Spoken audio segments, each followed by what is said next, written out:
Muy buenos días, mi nombre es Luz Marco Irán y hoy les voy a hablar acerca del derecho probatorio. La distribución de este video se basará en la definición de prueba, su objeto, sujetos procesales, la proposición de la prueba, los principios que intervienen en esto, la distribución de la carga, la evacuación de las pruebas y el periodo de prueba. Se entiende por prueba judicial como todo aquello que, siendo de interés para el proceso, puede llegar a ser susceptible de demostración histórica y no simplemente lógica, es decir, refiere al estudio por parte de los sujetos procesales de lo que existió, existe y puede llegar a existir, llegando a alcanzar su objeto, que es el grado de convicción del juez a través del análisis y evaluación de éstas, buscando la certeza y veracidad del hecho o controversia. ¿Quiénes son los encargados de establecer este estudio y grado de convicción del juez? Pues los sujetos procesales, los cuales tienen el derecho y el deber procesal de proponer o presentar pruebas al juez, con las limitaciones más o menos estrictas que en los sistemas dispositivos atenuados se les imponen, y las partes principales y secundarias llegando a cumplir el proceso pertinente para ellos cuando sean necesarios, como es el caso de las confesiones, llegando a cumplir los diferentes procesos que se encuentran presentes en los sistemas dispositivos que los conocemos como las leyes procesales. Así como también llegan a cumplirse el principio de preclusión y el principio de libertad probatoria, ya que el lapso probatorio contiene etapas o subetapas fijadas en la ley y cómo debe llevarse a cabo sus términos o plazos, y además de cómo se vencen o se pierde la potestad para cumplirlos, como es el caso del Código de Procedimiento Civil, donde se contempla en el artículo 388 que luego del vencimiento del lapso de contestación quedará a juicio abierto las pruebas siguiendo el artículo 395 iustem, a menos que el asunto sea de decidirse sin pruebas de acuerdo al artículo 389. Ahora bien, dentro del Código Orgánico Procesal Penal se hace la referencia a la libertad probatoria y el principio de preclusión dentro del artículo 182, ya que se podrán probar todos los hechos o circunstancias de interés siempre que no esté prohibido por la ley. Todo mientras los tribunales no hayan limitado el medio de prueba ofrecido para demostrar el hecho, cuando ya haya quedado completamente comprobado con las pruebas ya practicadas.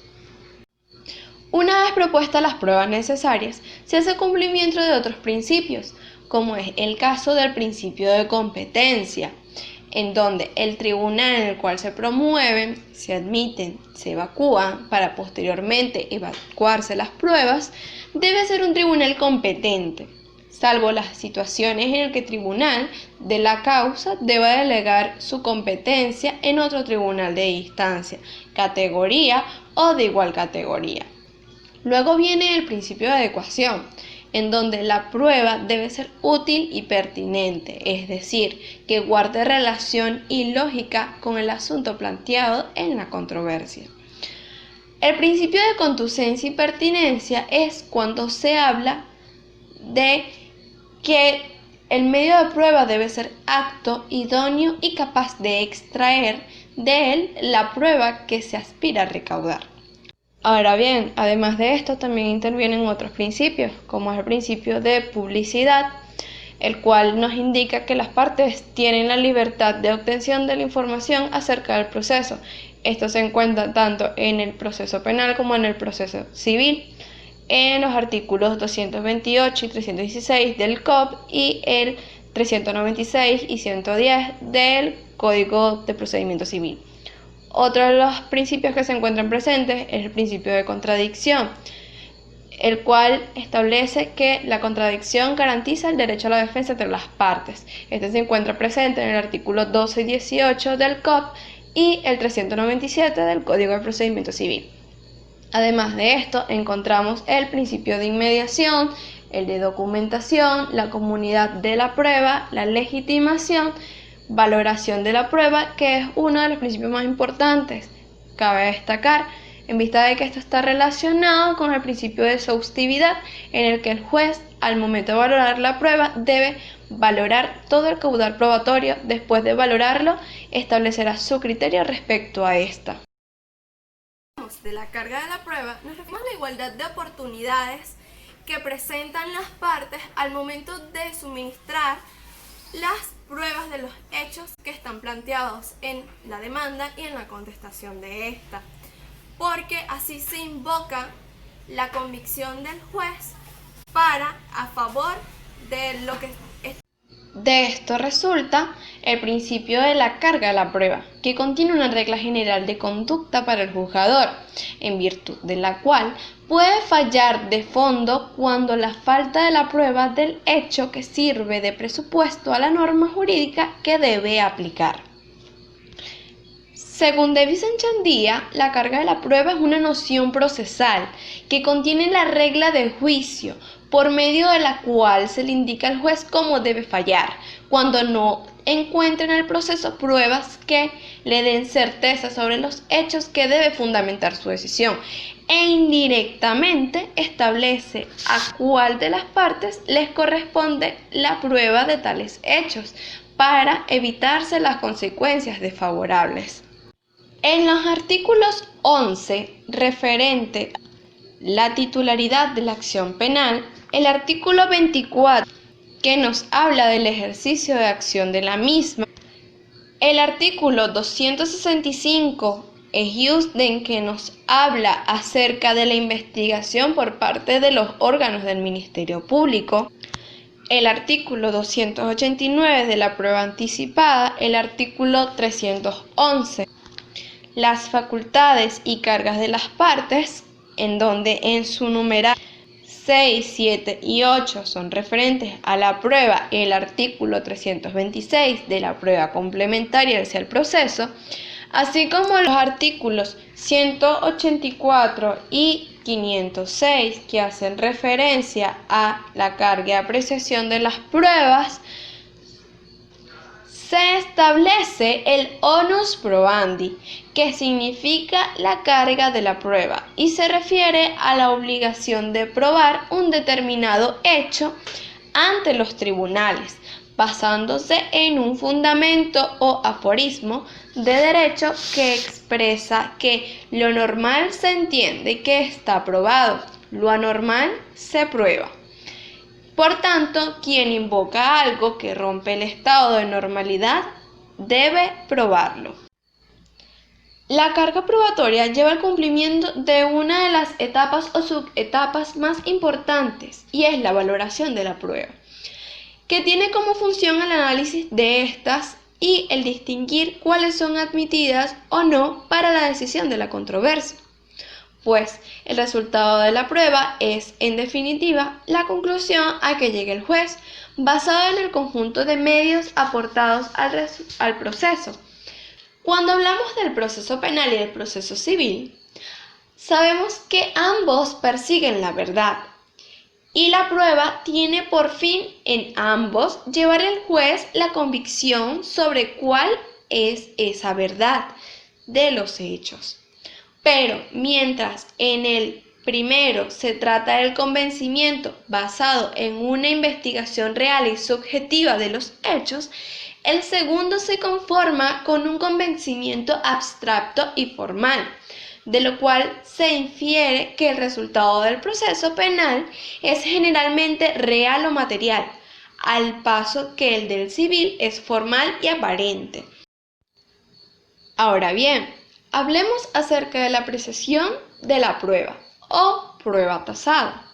Se conoce como prueba tasada al sistema de apreciación de esta, que consiste en vincular al juez a la valoración de la prueba preestablecida, puesto que la ley, a tal fin, fija un determinado efecto para el resultado de un medio probatorio, pudiendo encontrarse esto establecido en los artículos 507 del Código de Procedimiento Civil, artículos 183 y 22 del Código Orgánico Procesal Penal. Ahora bien, la apreciación de la prueba tiene unas limitaciones. Entre estas limitantes tenemos a. todas las pruebas no están valoradas por la ley, lo que significa que entre ellos las pruebas directas, como el testimonio de las partes sobre un hecho favorable a su interés o la valoración de documentos directos como fotografías y grabaciones. B. Cuando se trata de pruebas críticas, como es el caso de las presunciones, la ley en principio admite la libre valoración. Por ejemplo, en la legislación venezolana, dentro del artículo 1399 del Código Civil, se estipula que las presunciones que no están establecidas por la ley quedarán a la prudencia del juez. C. No siempre las reglas de valoración excluyen en absoluto la libertad de apreciación del juez. Por ejemplo, en el artículo 505 del Código de Procedimiento Civil se prevé extraer presunciones conforme su prudente árbitro. Ahora bien, existen diferencias entre la carga y el deber, entre las cuales podemos encontrar que el deber es una relación jurídica pasiva y la carga es una relación jurídica activa. Además de esto, se puede encontrar que el deber es un vínculo jurídico entre un sujeto pasivo y otra persona o el Estado. Y esto no se presenta dentro de la carga. También se puede encontrar que el deber limita la libertad del sujeto pasivo, mientras que la carga conserva completa libertad de ordenar su conducta. Otra diferencia puede ser que el cumplimiento de la obligación o del deber beneficia siempre a otra persona y a la colectividad, mientras que al paso que la observancia de la carga solo beneficia al sujeto de ella. Ahora bien, cuando hablamos de presunciones, estas son la consecuencia de la labor intelectual del juez para extraer conclusiones de sus indicios. Y existen dos tipos, presunciones legales y judiciales. Las legales están impuestas por el legislador, quien le indica al juez cómo debe interpretar determinada conducta. Si son absolutas, iuris et de iuris, no admiten prueba en contrario, y si son relativas, iuris tantum, la parte perjudicada por ella puede destruirla mediante una prueba idónea. Las presunciones judiciales son aquellas que el juzgador extrae a través de indicios y constituyen una forma de razonamiento judicial, mientras que en las presunciones legales podemos advertir un resabio de la prueba tasada. En las presunciones judiciales se amplía el poder discrecional del juez. Ahora bien, puede ocurrir la inversión de la carga de la prueba, y esta expresión se aplica cuando el juez haya violentado las reglas de distribución de la carga de la prueba, haciendo recaer la misma sobre quien, conforme a la ley, criterios de disponibilidad y facilidad probatoria, no asume en el proceso la carga de aportar la prueba de los hechos debatidos y consecuencialmente no podrá y deberá asumir las consecuencias de la falta o insuficiencia de la prueba. Ahora bien, existen hechos determinantes de la prueba, entre los cuales encontramos los hechos constitutivos que dan origen al derecho y al contrario de estos los hechos extintivos que aniquilan o destruyen efectos perseguidos por el hecho constitutivo. Además de esto están los impeditivos, modificativos, convalidativos, los más conocidos que son notorios, que están exentos de prueba, los presumidos por la ley, que están amparados por la presunción legal, y por último los impeditivos o irrelevantes, los cuales no deben ser los hechos impertinentes o irrelevantes, valga la redundancia, ya que no conllevan utilidad al litigio.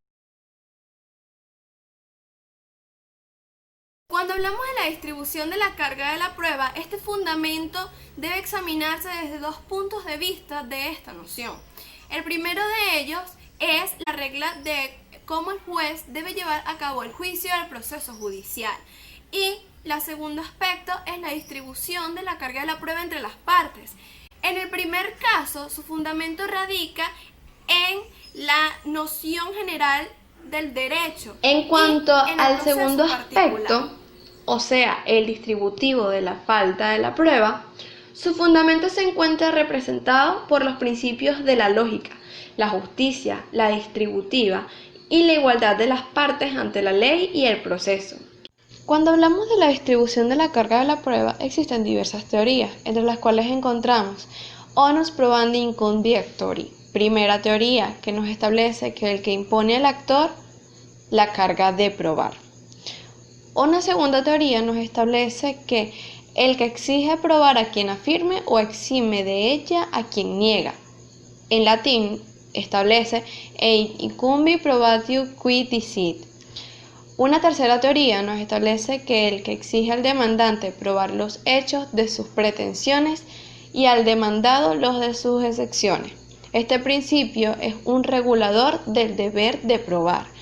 Asimismo, tenemos una siguiente teoría que establece que el que exige la prueba a quien alegue un hecho o circunstancia anormal, por lo que este criterio puede servir para explicar la distribución de la carga de la prueba a quien alega el hecho anormal, porque lo normal se presume.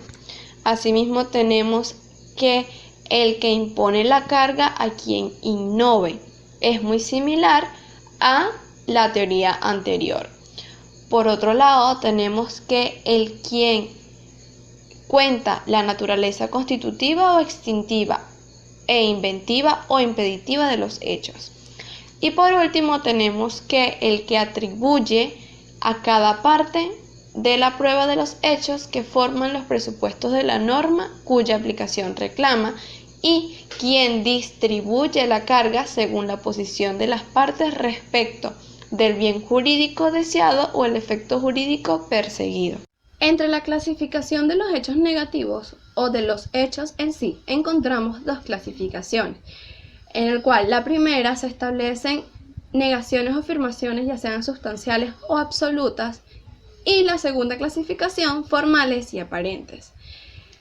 De esto podemos deducir ciertas características, entre las cuales encontramos como primero que las verdaderas negaciones son las sustanciales o absolutas, aquellas que tienen su fundamento en la nada y no implican, en consecuencia, ninguna afirmación opuesta, indirecta o implícita. Como segunda característica encontramos que las negaciones formales no son otra cosa que afirmaciones redactadas en una forma negativa. Como tercera característica es que las únicas afirmaciones que no pueden ser probadas son las sustanciales y las formales, indefinidas de hecho, y por último, las demás negaciones se prueban demostrando el hecho contrario. Hablamos acerca de la evacuación de la prueba. Este proceso es muy distinto tanto en el área civil como en el área del proceso penal. Es decir, dentro del Código del Procedimiento Civil existen artículos pertinentes que establecen si las partes pueden hasta convenir para una evacuación de las pruebas pertinentes. Si ocurre dentro de un proceso ordinario común del Código del Procedimiento Civil. Y los artículos pertinentes son 405, 26 y 397. Ahora bien, como se entiende que en el proceso civil no se lleva a cabo de igual manera que en el proceso penal, en el Código Orgánico Procesal Penal se establece que los artículos 336 en adelante se establece cuando en el proceso de sustanciación el juez debe recibir las pruebas pertinentes y se hace referencia a los testigos, expertos y cómo recibir otros medios de prueba.